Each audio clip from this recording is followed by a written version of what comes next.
देखें एसडीएम हो या डीएम हो, तो जो भी जिला अधिकारी हैं तो वो आप लोगों की मदद के लिए ही आते हैं और आप लोगों का मदद करना ही उनका काम ही है। तो जो व्यक्ति को किसी भी प्रकार का कोई समस्या है या किसी भी प्रकार का कोई विवाद है, कोई उनके साथ जो है एक तरह से, जिनको भी एक तरह से जो राजस्व का विभाग मिला हुआ है, तो अगर वो राजस्व का विभाग उनको मिला हुआ है, उससे संबंधित विवाद को वो देखते हैं, है ना। जैसे आप एसडीएम के पास जाते हैं, एडीएम के पास जाते हैं, आप अंचल लेवल पे जो राजस्व के अधिकारी हैं उनके पास भी जाते हैं। अगर आप एसडीएम के पास जमीन संबंधी जो विवाद है उसको लेकर गए, तो उसके बाद होता क्या है कि एसडीएम के द्वारा उस व्यक्ति को नोटिस किया जाता है। नोटिस करने के बाद जो है ना, जो व्यक्ति जिसका आपने कंप्लेन किया, जिससे आपका विवाद है, और नोटिस करके जवाब पूछा जाता है, उसको जवाब देना पड़ेगा वहां जाके। नहीं, अगर देखिए यहाँ मजिस्ट्रेट की बात अगर आप नहीं माने और उसको, तब मजिस्ट्रेट के द्वारा वारंट भी निकाला जा सकता है। तो ये चीज जो है ना कि आप उनकी बातों को नहीं मान रहे हैं। जब आपको आदेश आया, आपके खिलाफ कंप्लेन गया, तभी तो आदेश आया। तो ठीक है, आपको मान लेते हैं कि जो आपको जिस डेट में है, आप अपना एक तरह जो जवाब है वो किसी वकील के माध्यम से आप उसको पेश करवा सकते हैं, है ना। इसके लिए आप स्वतंत्र हैं, लेकिन आपको एक तरह से वहां पे अपनी सहमति दर्ज करानी पड़ेगी, आपकी उपस्थिति जो है वो दर्ज करानी पड़ेगी। अब उसके बाद डिपेंड करता है कि दोनों पक्षों को सुनने के बाद जो है मजिस्ट्रेट के द्वारा किसी भी प्रकार का कोई फैसला दिया जाएगा। लेकिन सुना जरूर जाएगा, जो भी मजिस्ट्रेट का है वो जरूर सुना जाएगा, जरूर नोटिस किया जाएगा। तो ऐसा ही जैसे ये कह रहे हैं कि एसडीएम और डीएम जो है यहाँ मदद युक्त लेटर दिया गया है, लेकिन गरीब भाइयों की जमीन का जो है समय यहाँ पे हल नहीं हो रहा है। देखिए, अगर हल नहीं हो रहा है ना, पहले ये देखें कि उस दूसरे पक्ष को नोटिस किया गया कि नहीं किया। अगर नोटिस किया गया है तो वो व्यक्ति उसका जवाब दे रहा है कि नहीं दे रहा है।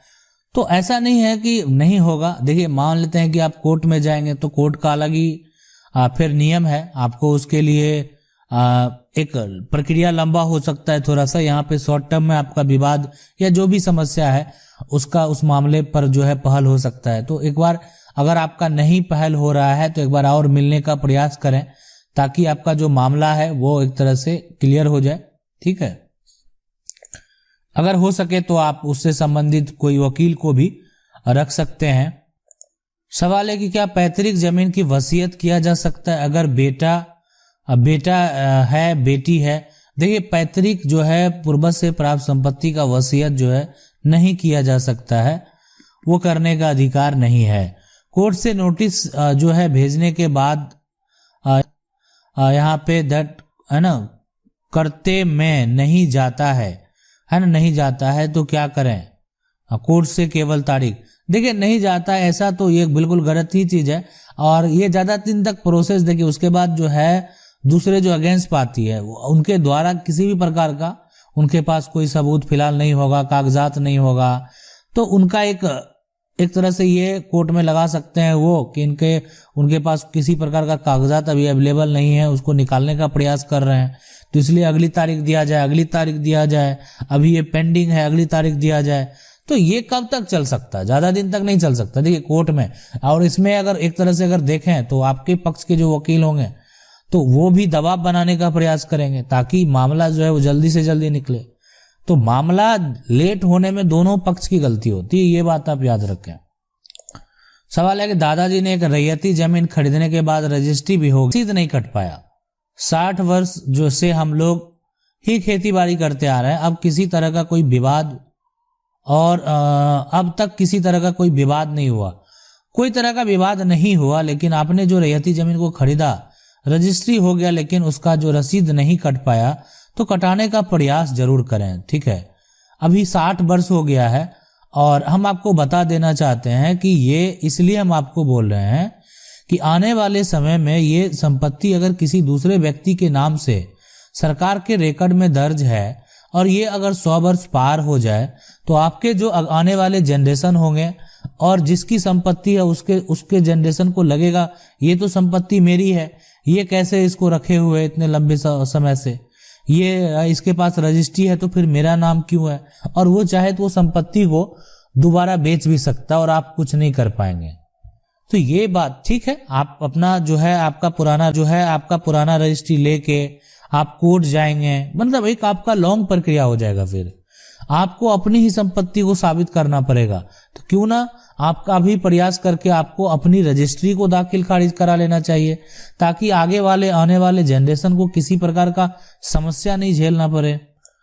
सवाल है कि सर 1965 में हुए जमीन सर्वे में जो जमीन मेरे परदादा के नाम से था वो मेरे दादा के भाई ने बेईमानी कर और चालाकी करके 9 कट्ठा जमीन अपने नाम सर्वे करा लिया। क्या अब इस साल बाद 50 साल हो चुके हैं, हमारे घर की स्थिति सही नहीं था, क्या उस जमीन पर केस करें तो जमीन मेरा हो जाएगा या इसकी जानकारी दें। हम आपको बता देना चाहते हैं कि जमीन 55 साल हो या 100 साल बाद भी अगर है ना वो संपत्ति के आप हकदार होंगे तो वो संपत्ति आपकी होगी। परिवार का विवाद है और यहाँ पे किसी भी कोई भी कब्जा कानून भी लागू नहीं होगा वो संपत्ति का। लेकिन पुराना टाइटल जो है, जैसे 1965 के सर्वे में ऐसा हुआ, तो जो अंग्रेज वाला खतियान है वो आपको प्रूफ के तौर पे देना होगा, जो कि 1908 हो या आपका जो भी हो 1912 का हो, है ना, या 1914 का हो, जो भी आपके पास खतियान है अंग्रेज के द्वारा वाला वो आपको देना होगा, ताकि उसी जमीन का जो आगे है वो सर्वे करके राज्य सरकार द्वारा 1965 में खतियान बनाया गया। तो वो प्रूफ के तौर पे देंगे और बिल्कुल आप टाइटल सूट सिविल कोर्ट से करेंगे और आपका ये सर्वे जो है वो टूटेगा और आपका वो संपत्ति जो है आप उसको वापस पा सकते हैं। सवाल है कि भाई प्लीज मेरा एक डाउट क्लियर कर दें। मेरे पास मेरे प्रॉपर्टी का पेपर है और 2 प्रॉपर्टी मेरे पापा के नाम पे है, लेकिन मेरे पापा का मानसिक हालत सही नहीं रहता है। अब प्रॉब्लम ये आ रही है कि कोई आदमी मुझसे बोल रहा है कि मैंने तुम्हारे पापा से जमीन लिखवा लिया है, लेकिन जब मैं पेपर मांगता हूं तो देने से इनकार कर देता है। जमाबंदी भी मेरे पास पापा के नाम से है, उसमें कोई मोटेशन के लिए एप्लीकेशन नहीं जो आया है। मैं अपने पापा के द्वारा रजिस्ट्री किया हुआ पेपर ऑनलाइन और ऑफलाइन दोनों जगह देखा, लेकिन कहीं भी वो पेपर नहीं मिला जिसमें 2 जमीन बेचने वाले का जिक्र किया गया हो। जो पार्टी जमीन पे दखल किया हुआ है वो ऐसे बोल रहा है जैसे मानो कुछ ना उनके पास जरूर है। अब मैं क्या करूं? देखें, आप सबसे पहला काम ये करें कि आप इससे संबंधित जो है एसडीओ के कोर्ट में ये केस फाइल कर दें। किसी भी मानसिक व्यक्ति से जमीन लिखवाना भी सही नहीं होता है। अगर किसी व्यक्ति का मानसिक हालत खराब है, अगर कोई रजिस्ट्री वो कर भी दिया ना, तो वो रजिस्ट्री आप कैंसिल करवा सकते हैं, आप रद्द करवा सकते हैं। कि अगर माइंड उनका सही नहीं है तो वो क्या करेगा, क्या पाया, क्या मिला उनको, ये उनको आइडिया नहीं है, तो इसलिए उनको बेचने का वो संपत्ति अधिकार नहीं है जब तक उनका मानसिक हालत सही नहीं हो जाता। मतलब मेडिकल रिपोर्ट के हिसाब से आप एसडीओ के पास उस व्यक्ति के पास केस फाइल करेंगे। फिलहाल आपको ये करना है, उससे संबंधित शिकायत वहां पे कार्यालय में करना है, ठीक है। अगर ऐसा कुछ रजिस्ट्री पाया जाता है तो रजिस्ट्री को कैंसिल कराने के लिए आपको सिविल न्यायालय का सहारा लेना पड़ेगा। इससे संबंधित हम और जो है आप देखें हमारे चैनल पे आपको और बहुत सारे वीडियो मिल जाएंगे जिसमें रजिस्ट्री को कैसे जो है एक तरह से कैंसिल कराया जाए उसका सारा प्रोसेस बताने का प्रयास किए हैं। आगे भी हो सकता है उससे संबंधित अगर कुछ भी अपडेट होगा तो बताने का प्रयास करेंगे। तो आप पहले ये जरूर करें, आप बेफिक्र रहें। आप अगर कोई किसी व्यक्ति का मानसिक स्थिति सही नहीं है तो उससे अगर कोई जमीन लेता भी है तो आपको किसी प्रकार का दिक्कत नहीं होगा। सवाल है कि परदादा के नाम से जमीन है 35 साल पहले और पंचायत द्वारा पिताजी जो है हिस्सा कर जोत जो है आबाद करते आ रहे हैं। आज 35 साल बाद दूसरा फरीक जो है यहाँ पे दोबारा हिस्सा जो है करना चाहता है, तो क्या करें?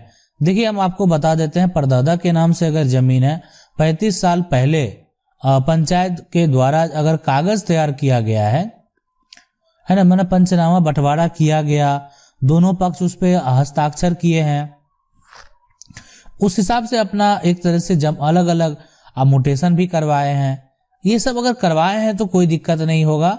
अगर कोर्ट भी जाए, कहीं भी जाए, लेकिन ऐसा अगर कुछ भी नहीं हुआ, जो भी हुआ मौखिक तौर पे हुआ, तो दोबारा अगर वो फरीक चाहेंगे तो कोर्ट से बंटवारा कर सकते हैं। इसलिए कि मौखिक बंटवारा का कोई भी मान्यता कोर्ट में नहीं होता है। सवाल है कि सर जी मेरे दादाजी की जो है यहाँ पर प्रॉपर्टी है, दादाजी नहीं है, पिता के नाम प्रॉपर्टी है, पिता उस प्रॉपर्टी को बेचकर एक ही भाई को देते जा रहे हैं। हम 3 भाई हैं, हम 2 भाइयों को कुछ नहीं दिया, एक भाई की बीवी बच्चे के नाम प्रॉपर्टी खरीद रहे हैं। अब हम आपको बता देना चाहते हैं कि अगर मान लेते हैं जो भी दादाजी की प्रॉपर्टी है तो आप उसमें अपना हक ले सकते हैं, इसलिए कि दादाजी की प्रॉपर्टी है तो उस पे दादाजी का पूरा हक था। अब आपके पिता का वो पूरा हक नहीं है। अगर पिता के द्वारा संपत्ति कोई भी संपत्ति बेचा जा रहा है तो पिता अपना सिर्फ हिस्सा बेच रहे हैं। इसको बहुत अच्छे तरीके से समझने का प्रयास करें।